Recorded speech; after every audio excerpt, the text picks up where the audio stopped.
Many people went to ISNA convention this weekend. Is that what it is? I think so.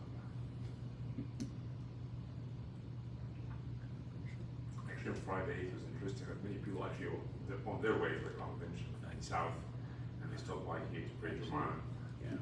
out to Chicago. So, all right. Bismillah, alhamdulillah, wassalatu wassalamu ala sayyidina Rasulillah wa ala alihi wa sahbihi wa man wala. وأشهد أن لا إله إلا الله وحده لا شريك له وأشهد أن محمدا عبده ورسوله صلى الله عليه وعلى آله وصحبه أجمعين. اللهم لا سهل إلا ما جعلته سهلا وأنت إن شئت تجعل الحزن سهلا. اللهم إنا نعوذ بك من أن نشرك بك شيئا نعلمه ونستغفرك لما لا نعلمه ثم أما بعد. Today just try to take the tough task of trying to simplify something that's really complex. What is very relevant to our time.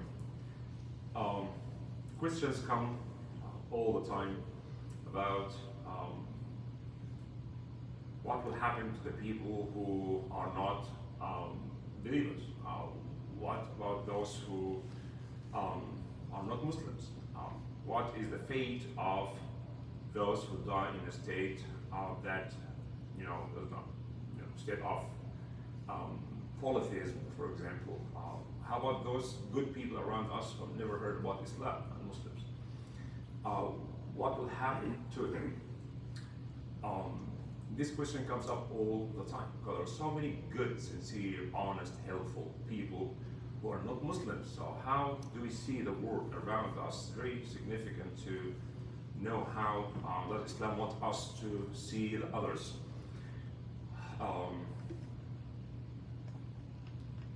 And I'm sure if you ask this question to a number of scholars, perhaps you'll get different answers. And today I'll just try to shed some light on this subject and how our scholars actually interpret texts to reach different conclusions. And how should we see others, and how can we see ourselves as well.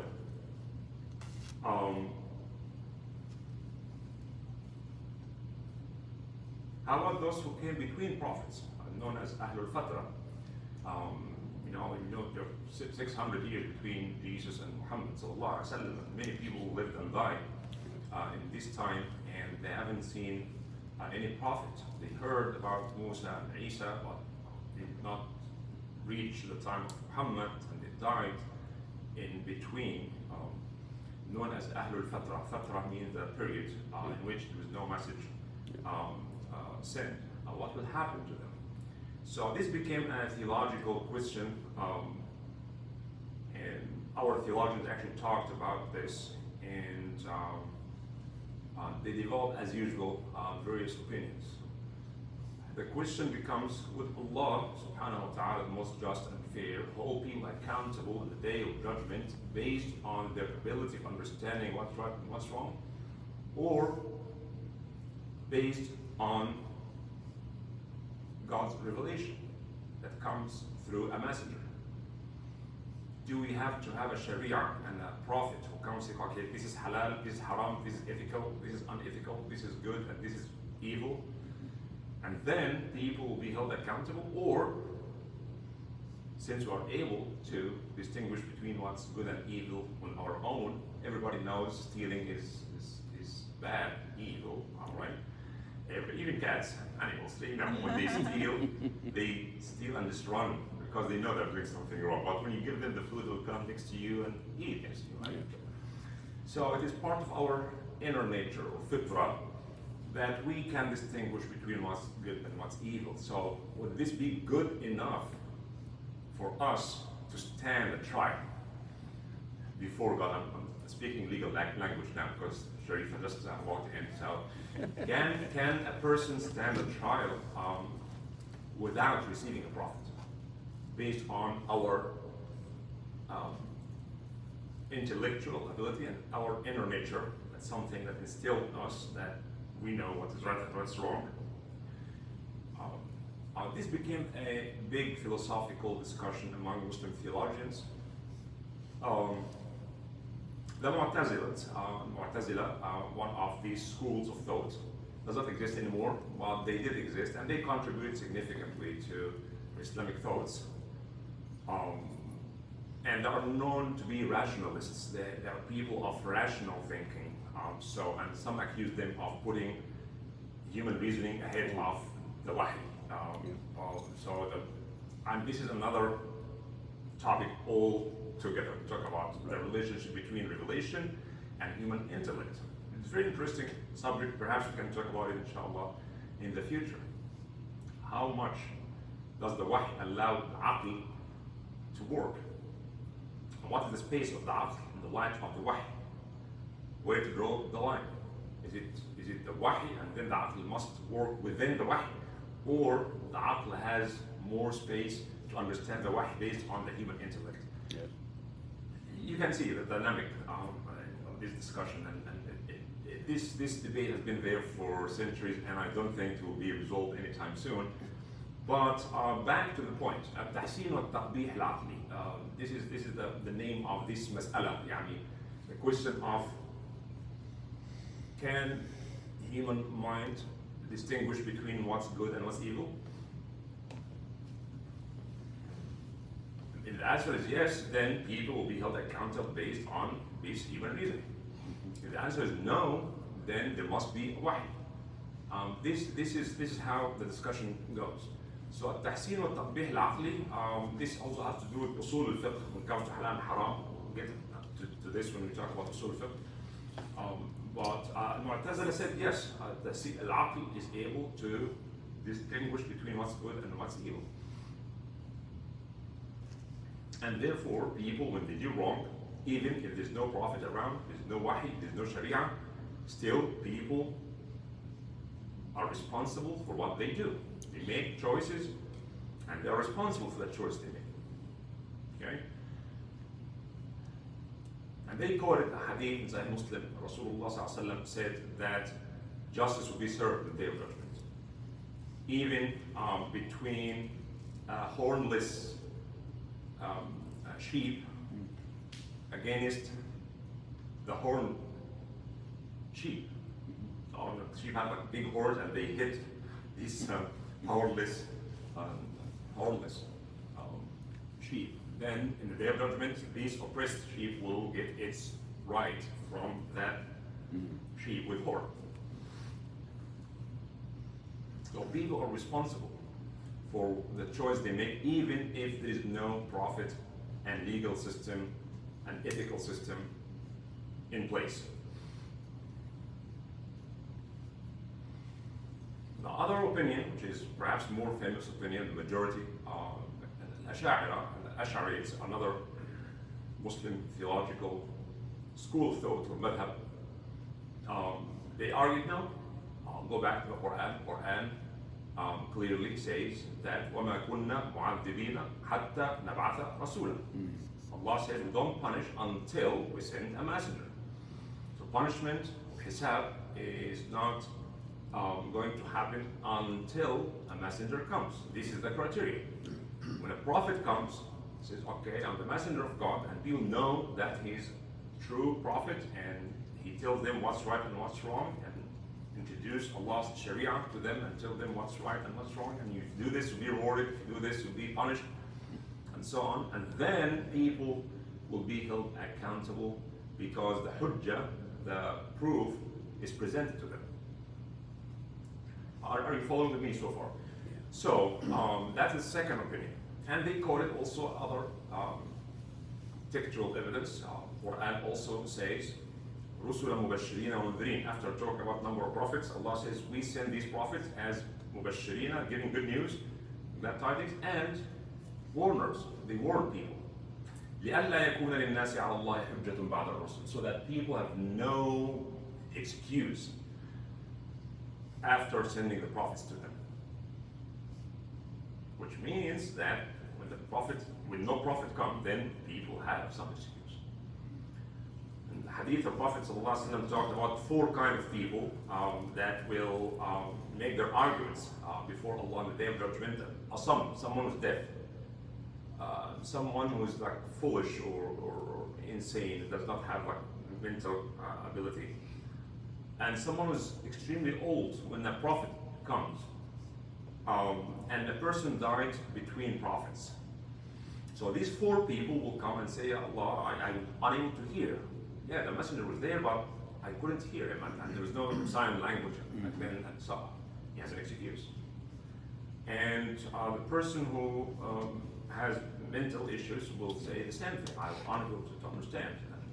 And this very, very old person cannot comprehend what is going on. And a person died between prophets. These four people, the prophet said that they will make their argument in the day of judgment that we were unable to understand the message. Yes, we lived in the time of a prophet, but we're unable to understand the message.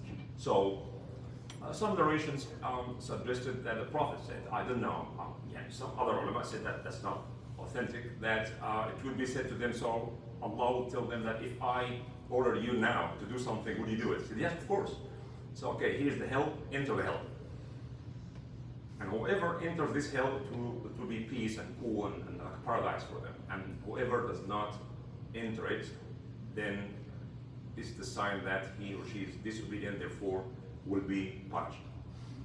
Many ulama actually question the authenticity of this hadith, and also from logical perspective, they said how that akhirah is not the dar of amal, it's not the place of abode of responsibility, abode of hisab. So no responsibilities in the day of judgment. Khalas, responsibilities happen in this dunya, but and also it's very tough. How would Allah ask someone to enter into hell? I mean, it's extremely difficult, and Allah would not ask someone to do something beyond his or her ability. So therefore, they did not accept this hadith that says that they'll be tested in the day of judgment. Similarly, talking about the children of Muslims and the children of non-Muslims, you find so many narrations, and the more you read, the more you get confused, right? So what will happen to the children of disbelievers? With the innocent kids, they are not responsible. The children of Muslims will be with their parents, but the children of kuffar, some narrations, actually, again, one cannot imagine that the Prophet said that. Said they will be with their parents. Because Allah knows what would they have done had they reached the age of puberty. I don't want to get into this, but I just want to let you know that the more you read into this subject, the more you feel that there's something. So that's a perfect example of how we need to go back to the Quran, the main source of knowledge. Because these narrations are so many, but Al-Quran is the most authentic book that we can go back to. So Quran says, وَمَا كُنَّا مُعَذِّبِينَ حَتَّى نَبْعَثَ رَسُولًا. We don't punish until we send a messenger. Now the question will be, so how about those who came after Muhammad? Because no more prophets will come after Muhammad. So those who came before Musa and Isa, or between Isa and Muhammad, 600 years, maybe they have excuse. Now, how about those who are born, lived their entire life like now, after Muhammad, no other prophets will come. The popular opinion, those who came after Muhammad, they must be Muslims, otherwise when they die, they go to hellfire straight forward. Does this ayah apply? وَمَا كُنَّا مُعَذِّبِينَ حَتَّى نَبْعَثَ رَسُولًا. Does this apply to them? The Rasul has been sent already, so the answer is yes, Muhammad was sent. So since no more prophets are coming, therefore those who die not in the state of Islam will be punished. So yeah, they were born, raised, and died after Muhammad, 20th century, let's say, and the message did not come to them. The message of Islam did not reach them. And we think now everybody has like a high-speed internet and people have access to knowledge and they have beautiful libraries and things. It's not like that. Millions of people live in villages and they have no access to any of these things. Spend the whole day in the farm and come back and sleep. And what will happen to them? They are Buddhists or Hindus or whatever it is. They did not receive the message. And receiving the message is not only hearing about the message in the news. So many people hear about Islam, but they don't. What they hear is always negative and always, you know, incomplete or incorrect or changed. So just hearing about Muhammad or listening some things about Islam is not enough. That risala, and ulama said that they must receive a risala in a way that al-hujjah will be established upon them. So a prophet would come. That's why the prophet always, any prophet comes from within the community. It's not like an outsider. The people know him very well, know his family, know him since he was a child, and they know his characteristics, and they know how honest and sincere and truthful he is. And he would present the message, not just giving a khutbah and that's it. No, it's not like that. It's presenting the message, supporting it with arguments, answering their questions, right? Clarifying things for them. Nuh lived with his community with hundreds of years, right? So this is the hujjah. The hujjah will come when the message comes in a clear way. People have every time and opportunity to ask questions and to think about it. I don't know if you heard about these things that's in social media, crazy things. Oh, this man, mashallah, 5,000 people became Muslim because of him. He would stop people in the streets, talk, hey, do you want to understand Arabic language? Okay, repeat after me. La ilaha illa Allah Muhammad. Oh, mashallah, takbir is Muslim now. MashaAllah, 5 or 10,000 people accepted Islam because of him. It's not a joke. I mean, he feels good that he made people say the kalimat tawheed, but that's not how the Risala is delivered. It is not that easy. Otherwise, Muhammad could have just made that wonderful speech and khalas, I'm done. It's not like this. It is iqamat al-hujjah. Iqamat al-hujjah comes when people ask questions, engage in intellectual debate or discussion, because people are expected to ask questions. It's not an easy thing. If someone just claim he's a prophet, it's a huge thing, right? It's a huge transformation from one lifestyle to another. How you see the word, how you understand the word. So prophets were not expected to just come and give us beautiful speech and everybody would just follow them and we have endings, happy ending at the end of the story. Actually, the opposite is true. Read the Quran and see that all stories of prophets have almost similar ending. Same scenario. A prophet would come, invite his people, repeatedly present his message in the most beautiful way, answer people's question, take accusation, he'll be called foolish, like Hud. It's all a prophet called us, but you are foolish. Foolish. Hud is foolish. And they said to Nuh, وَإِنَّا نَظُنُّكَ مِنَ الْكَاذِبِينَ, and we think you are a liar. And they said to Muhammad, crazy. Muhammad, crazy? If Muhammad's crazy, who's saying? The most wise man God has created. He called it insane. So, and few people follow the prophet, and then punishment of God will come. That's basically the same scenario. Any prophet, with the only exception, Yunus alayhi salam, that's the only exception. That his entire community believed him after the story when he was in the sea and the whale swallowed him and came back and realized he did something wrong, and then his entire community, 100,000 or more, they followed him. That's the only exception. But the norm is that prophets have been met with resistance, especially from the elites, influential ones, because they don't like to change their lifestyle. They are happy with it because they designed the lifestyle. They created systems that served their interest. So when a prophet comes to change this, we're losing our ground, we're losing our authority, we're losing our territory. Now someone else comes to tell us what to do, what not to do. Someone comes to tell us you are equal to the rest of the people. No, we're not equal, we're more superior. All prophets have been met with resistance. Especially قال الملأ الذين كفروا من قومه. الملأ refers to the elites. The word الملأ. The group, the 1%, the most influential ones. They would do whatever it takes to either kill a prophet or expel him or kick him out of their town or stone them or right? So we have seen this in the Quran. Why is that? Someone is bringing guidance for free for you, for your salvation, and presenting an excellent way of life. And why would resist him? I mean, he's not asking you for anything. Just believe in God and live your life according to divine guidance. And most of the prophets have been, abused, and some of them were killed. Some of them actually attempted to kill, like they attempted to kill Isa alayhi salam, and Musa alayhi salam, Muhammad sallallahu alayhi wasallam. So when we say a prophet comes, now back to the debate among these two theological schools of thought. One, Mu'tazilat. Mu'tazilites, they believe, they use rational all the time. That's why they are called rationalists. They said no, people are able naturally to distinguish between what's good and what's bad, and therefore, even if no prophet comes, Allah will hold them accountable, because al-aql, human intellect, is able to distinguish between what's good and what's bad.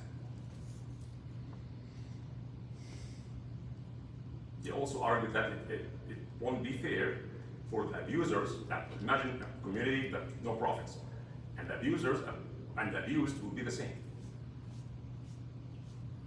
It's not fair. Justice must be served.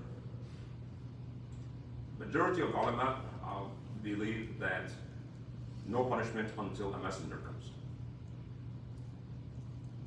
Interestingly, Quran tells us that the disbelievers on their way to the hell, the angels will tell them, didn't Allah send a messenger to you? He said, yeah. وَجَاءَكُمُ النَّذِيرُ. Yes, the Nadir came and we denied him and we were foolish. So the angels would rebuke them by asking them, why didn't you follow your Nadir, your messenger? So in other words, that sending a messenger is important or necessary before receiving the punishment of Allah subhanahu wa ta'ala.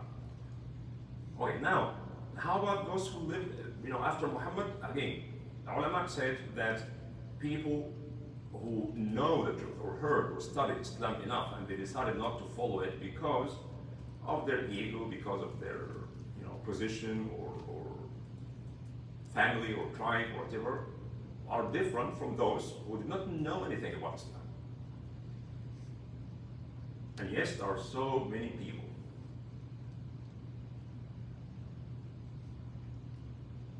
And some actually made this, I don't know the source, well, they said that 50% of the world population died without knowing anything about Islam. And why is that? Because we're not doing our job. We are very quick to judge people. Oh, they're going to go to hellfire. Are not Muslims going straight to hell? We are very good at this. But we are not as good in reaching out to those who really don't know anything about Islam. We are not presenting Islam in a way that attracts people to it, or at least to study it. So I hope and pray that these people have some excuse. And Allah's mercy is so vast. Allah is so merciful. And I know some traditionalists will disagree totally with this. Either a Muslim going to heaven or non-Muslim going to hell. It's not like this. It doesn't work really like this. Instead of being judgmental and asking people or judging people who is going to go where, we need just to care about ourselves and care about doing our job of conveying the message of Al-Islam to so many people are searching for the truth and they want to know the truth, but the messenger did not come to them yet. You and I are the messengers. We have the responsibility to convey the message of Islam, and as they always say, that actions are louder than words. Right? So I will end with this, which may surprise many of you, but I actually had all this discussion when I was doing my master's degree in Islamic philosophy in Cairo University, and I was fortunate to have great professors like Sheikh Hassan Shafi. May Allah subhanahu wa ta'ala give him health. He's 90 plus now. One of the great Muslim minds. Not famous, I know, but he's famous among students of knowledge everywhere in the world. And Sheikh Hassan al-Shafi'i is, in my lifetime, maybe this is the only person that I feel is a true Sufi. He's a Sufi based on understanding and practice, not just talking and lecturing. He's a deep scholar, and I interact with him in personal level, and I know how this person lives his life. So, and Dr. Abdul Hamid Madkour, professor of Islamic philosophy, which includes Islamic theology and Sufism and so on. And I will end with this. I went to his office and I had this kind of discussion with him. And every time I go to eat, spend some time there, I make sure that I visit some of these professors and have some time with them. And they are always welcoming and very humble, and they give me the time I need and so on. So Dr. Madkour, Abdul Hamid Madkour, I brought this question to him: what Sharia or Aql? Will people held accountable in their judgment based on a messenger and Sharia, or based on purely Al-Aql? And he told me something. He said that without Aql, it is not a taklif. Without Aql, if someone is insane or crazy or have some degree of mental disability, then there's no taklif. It's not required to pray or to fast or to do anything. As simple as that. And he said that he believes, and he's not like someone who read a book or two, he's like spent his entire life studying this. He said, I believe if someone, our time, wants to find the truth objectively,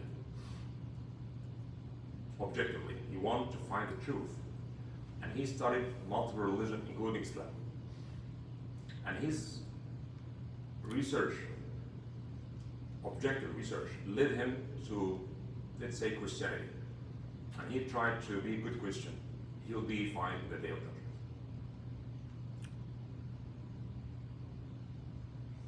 This like shocked me, and I said, okay, inna ad-deen 'inda Allah al-Islam, وَمَنْ يَبْتَغِي غَيْرَ الْإِسْلَامِ دِينًا فَلَنْ يُقْبَلَ مِنْهُ. Well, so I said that people are responsible based on what they have. You don't expect people to study how many religions now in the world? To study hundreds, if not thousands of religions and to find guys. It's not people who are searching for the Prophet, it's the Prophet who goes and knocks the doors of the people and come to them in their meetings, and in Hajj he goes and sits with them in their tents, and it is the messenger who, that's why he's called messenger, because he goes to people. He does not expect people to come to his house. Whoever wants to find the truth, come and see me in my office hours.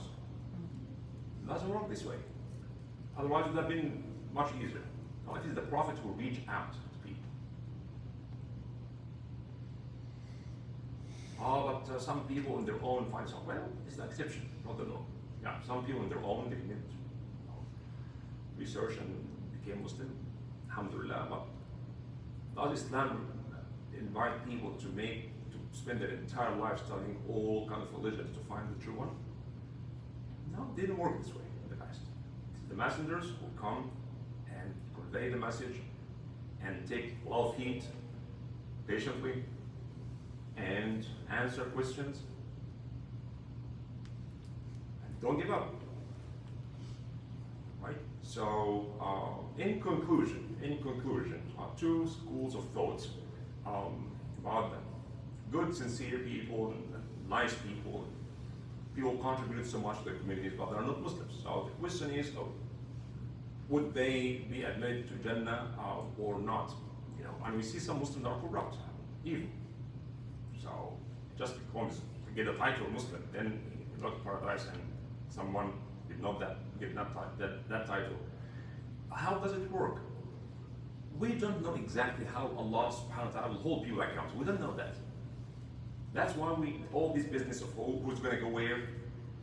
Generally, yeah, the believers go to Jannah, and this believer go there. But who in particular, this person, nobody knows. Only Allah knows. We need to be worried about ourselves.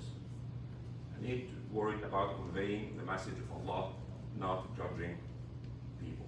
I'll stop here, and I hope you have some comments or questions. Thank you. Yes. So there's a surah in the Quran which states that God gave you 2 eyes and 2 ears and a tongue, and you need to use your brain, your mind. So everybody, even if they haven't heard of the Prophet or heard of religion, they still, because of these things that God gave them, they're expected to do and to be able to differentiate between the right and the wrong. Well, this is the Mu'tazilah opinion. This is the Mu'tazilah opinion. Okay? But again, the other opinion is based on solid textual evidence. It's Allah who said, it's not an opinion. Allah said that I don't punish until I send a messenger. So, otherwise, what's the point of sending messengers? If people can differentiate what's good and evil in their own, so what's the point of sending messengers, right? So, that's an argument which is respected, okay?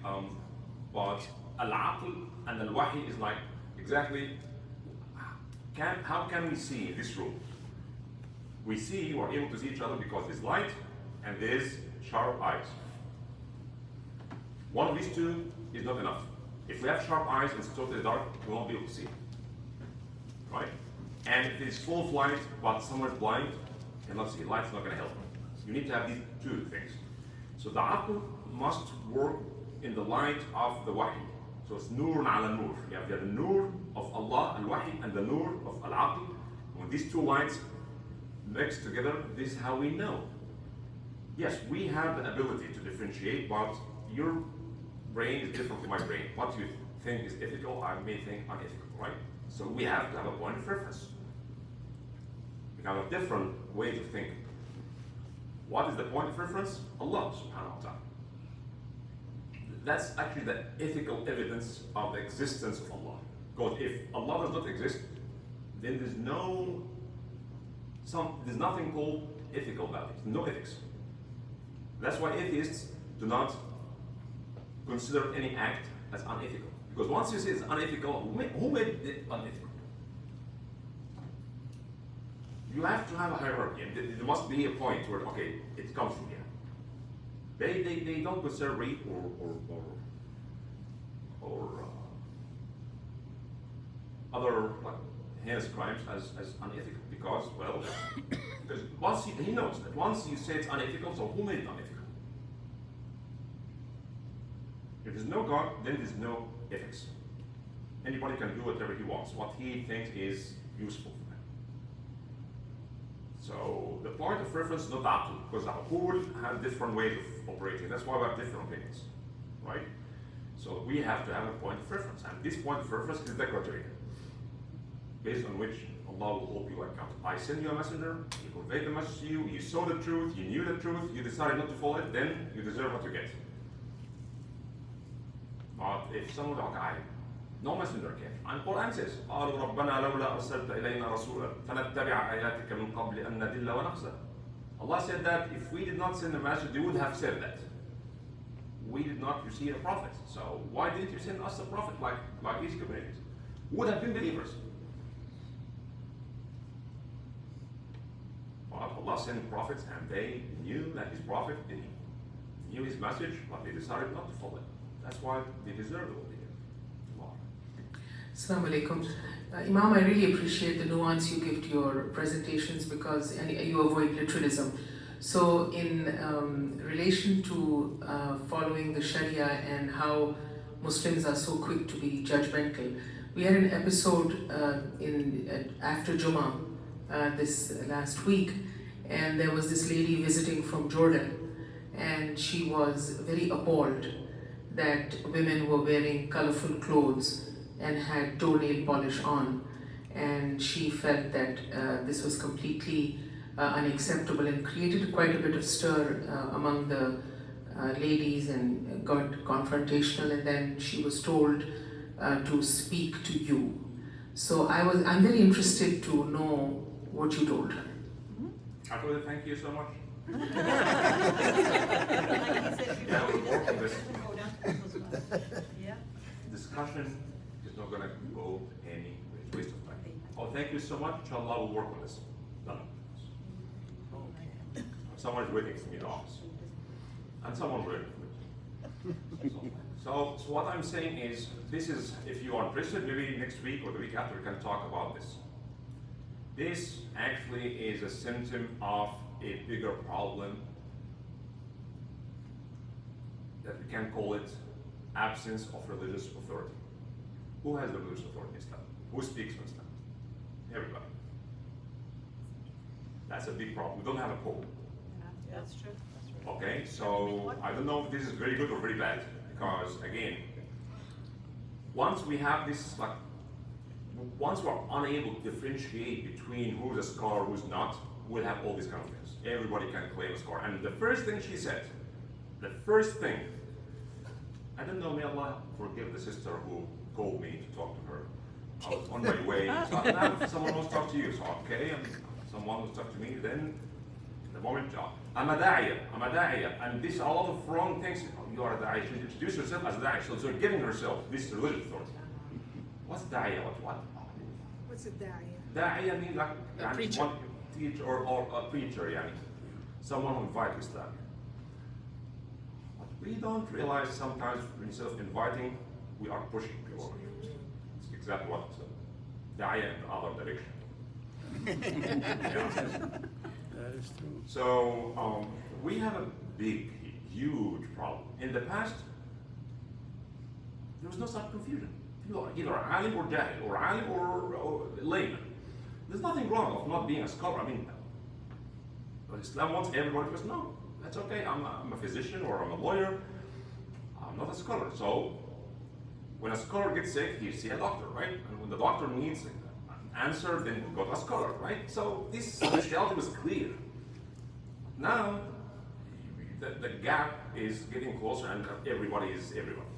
Because we don't have this scholarship structures is almost destroyed. Everybody is a scholar, everybody practice what we can call it a religious police. We can talk about this inshallah more, but again, my answer is, I'll thank you sister, we'll work on this inshallah. Yes? You mentioned Hindus and Buddhists. Oh. Let's say how are they judged? And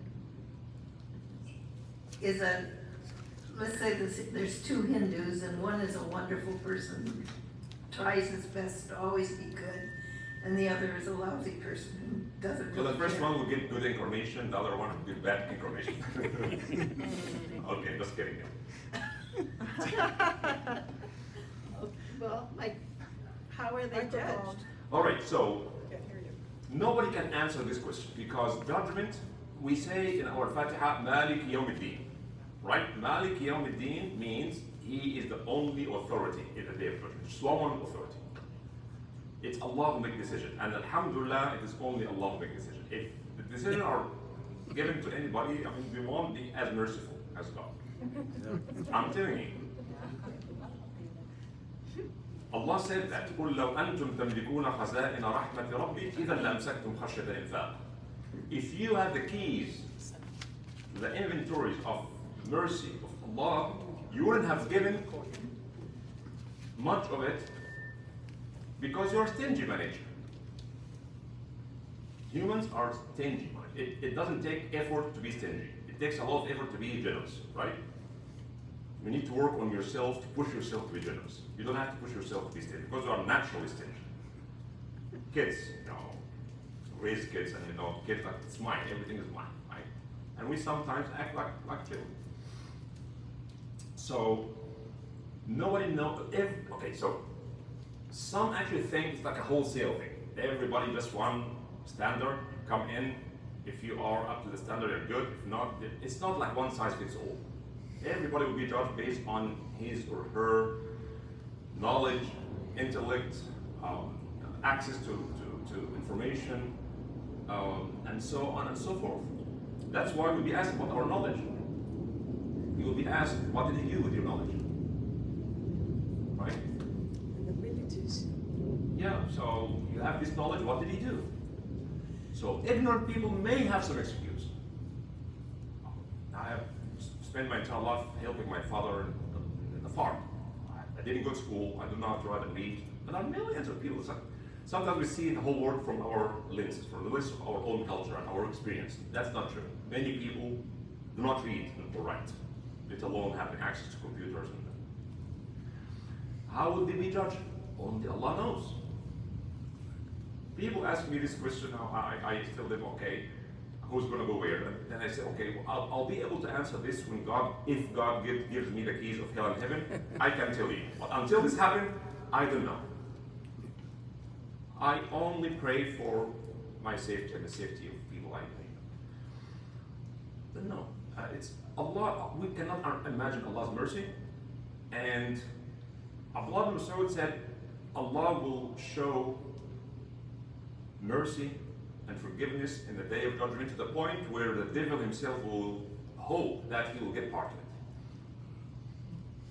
This is something we don't think about. Allah has 100 parts of mercy. He sent down just one part, and he kept 99 to him. And with this one part of mercy, we show mercy to one another, and even animals show mercy to the youngsters. And this one mercy will go up. So what?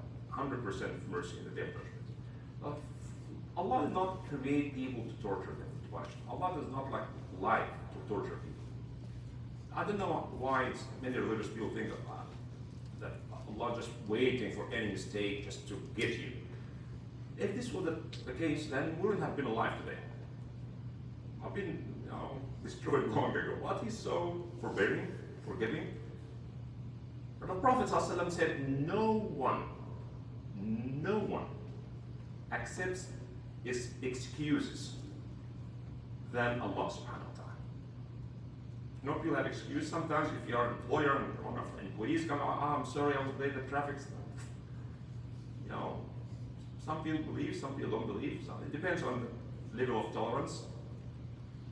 But Allah accepts excuses. Allah knows we are weak. Allah knows we are stingy. Allah knows we forget. Allah knows, He knows all these things. Our knowledge is limited. So He accepts excuses. He will try to find excuse, not to try to find a mistake. Assalamu alaikum, Imam.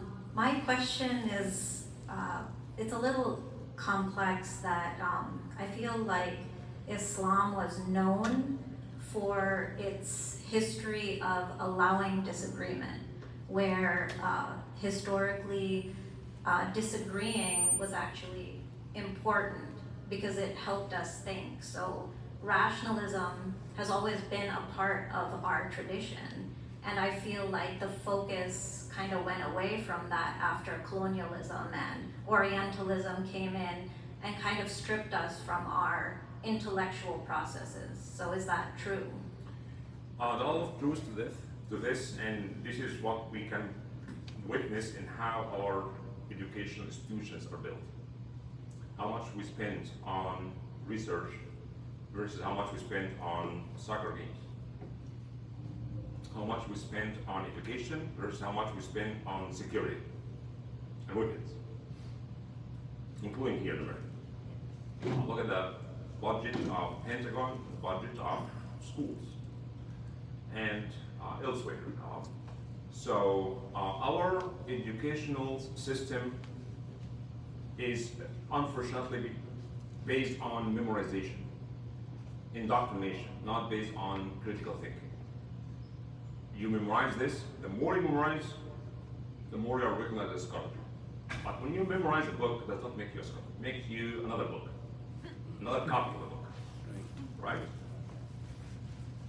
And now we have this tablet. I have all hadith that all Muslim scholars work tirelessly to collect. It's all just one click, boom, done. Hadith sahih or not sahih. Piece of cake. But we need actually to have much more than collecting information. How to analyze this information and how to extract ideas that fits our time, our context. And even if we have some intellectual people who can do this, they will be attacked. Always. Oh, why you are going? Who are you to criticize or to respond to a scholar who died 700 years ago? So we are not encouraging intellectual research. we are encouraging this kind of copy and paste. Unfortunately, this is what it is. People memorize what they don't understand. It's one size fits all mentality. So until we have educational institutions that actually encourage research, independent research, we will just keep repeating what has been produced hundreds of years ago. You know, as one of professors said that, Einstein is a great mind, no doubt. Nobody will doubt how Einstein is so smart and contributed to physics, right? But physics did not start with Einstein and not end with Einstein. He produced things, and it's expected normally for those who come after him to add to it, right? You add something small, he added something big, it changed how physics, and then we have quantum physics now, another world. So science or knowledge by nature is meant to increase. Every generation come and add. If you want to start fiqh, where would you go? You have to travel time machine back to Abu Hanifa or Shafi'i to study fiqh, right? I'm not saying that's bad, but I'm saying this, okay, so how about our time? Abu Hanifa don't live our time. Shafi'i don't live our time.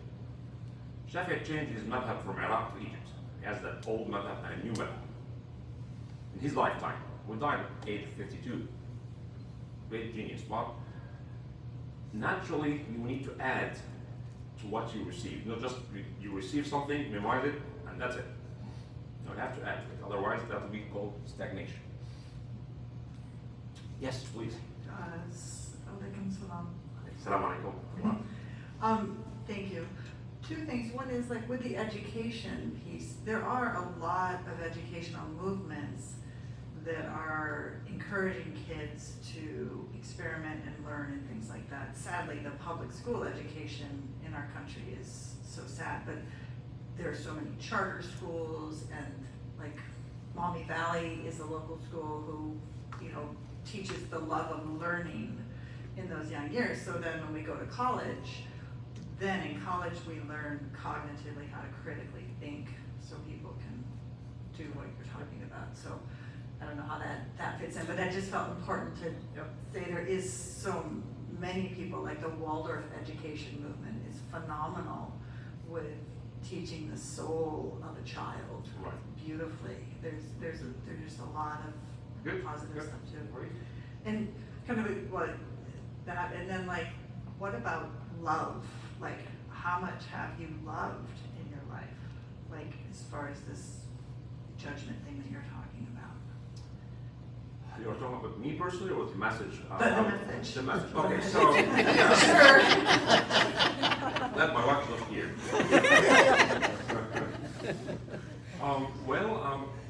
Allah is love, and one of His beautiful names is Al-Wadud, the one who loves and expresses love. So you may love, but you are unable or unwilling to express your love.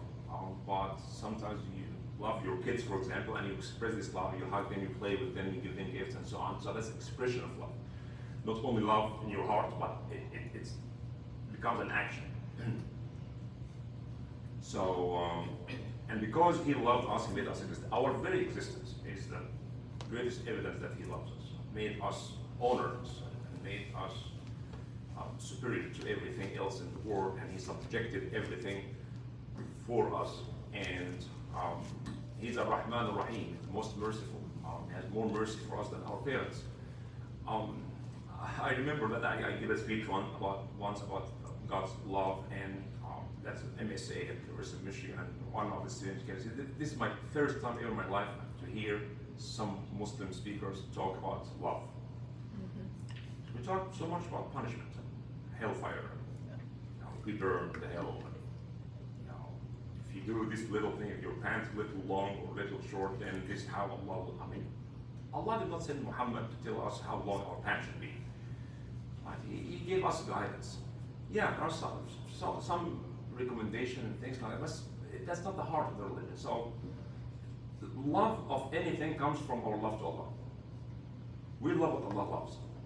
And because we love Him, because He made us exist, He gave us everything we enjoy, and then He told us that I will show you mercy when you are showing mercy to my servants. Right? So when we say Alhamdulillah Rabbil Alameen, Rabb is the Lord of all worlds, all things. So when we interact with the universe, with the environment, with human beings or with animals, then they are also the creation of our Lord that we love so much. And He cares about them. He wants us to care about our environment, to be merciful, to be kind and nice to everybody else. Maulana Jalaluddin Rumi actually built his own philosophy based on the concept of love, not judgment. Understanding. You know the example of Jesus when you know they want to stone to death adulterers. Then He said, okay, so let the first one who is free of sin cast the first stone. This is not to say that He canceled the law that was established in the Sharia of Musa, but He actually wanted to attract the attention to mercy, which is above justice. So there's justice and there's mercy. So Allah is just, but He is not just just, He is much more than this. He is merciful. And our hope that His mercy and forgiveness will cover us all in here and hereafter. But more like, Go ahead. so like, but when you were talking about like when God's gonna judge you, like what did, when Allah's gonna judge you for like what you did and all these things, like judging you for how much you love, like if you're ignorant but you still loved, like how does that play into that part of that conversation?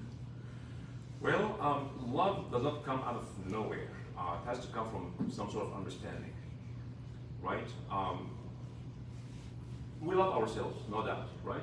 We love ourselves, and the Prophet ﷺ said that your faith will not be complete until you love Allah more than you love yourself. And this comes from contemplation and reflection. Where did I come from? Who gave us the ability of thinking? The way we are talking in our discussion, because He made us exist. That's possible. Because He gave us the ability to comprehend and speak, to interact.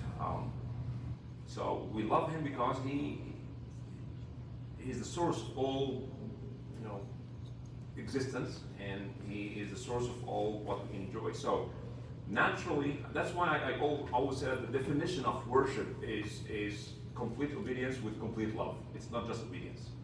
It's obedience with love. So I do what He wants me to do, not because I have to, or because I'm afraid of hellfire, or I'm afraid. No, I do it because I love Him, and I love to be with Him. I love to obey Him. So obedience with love. So when Muslims say labbaik Allahumma labbaik when they do Hajj, this is like, here I am, I'm coming with love and obedience, not just obedience. So I think I'm not asking my question clearly, but I'd love to hear that, thanks. That, like, when someone who's not a Muslim is being judged, does the love that they feel get considered? Not just what they did and were they kind, but did you love?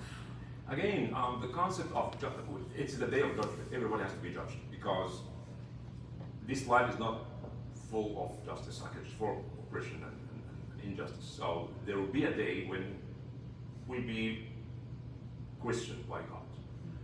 Why? Because in this life, some people will get away with the crimes they commit, but there must be a judgment.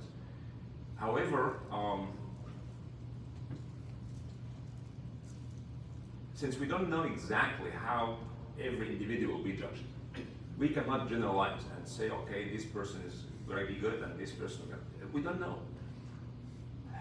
My understanding is love comes from knowing who Allah is. Because you cannot, as Imam al-Ghazali clearly said, that the more you know Allah, the more you love Him. And the more you be in awe of His greatness, majesty, right? The more you contemplate on His creation, you'll see how great He is and how merciful and loving He is. So you love Him more, and you'll be in awe of Him. So I hope this love will be recognized, and He knows exactly what's in our hearts. Oh, He's the only one who knows exactly what's in our hearts. So we have pure hearts and we have good intentions. Then this will be recognized. Somebody have questions? It's not a question, I just, I'm trying to understand, because I feel like the Imam kind of went into, when non-Muslims are judged, we can't really, we don't know how God will judge people. So if you're a good human being, again, Islam doesn't teach that if you're a non-Muslim, you're not gonna go to heaven.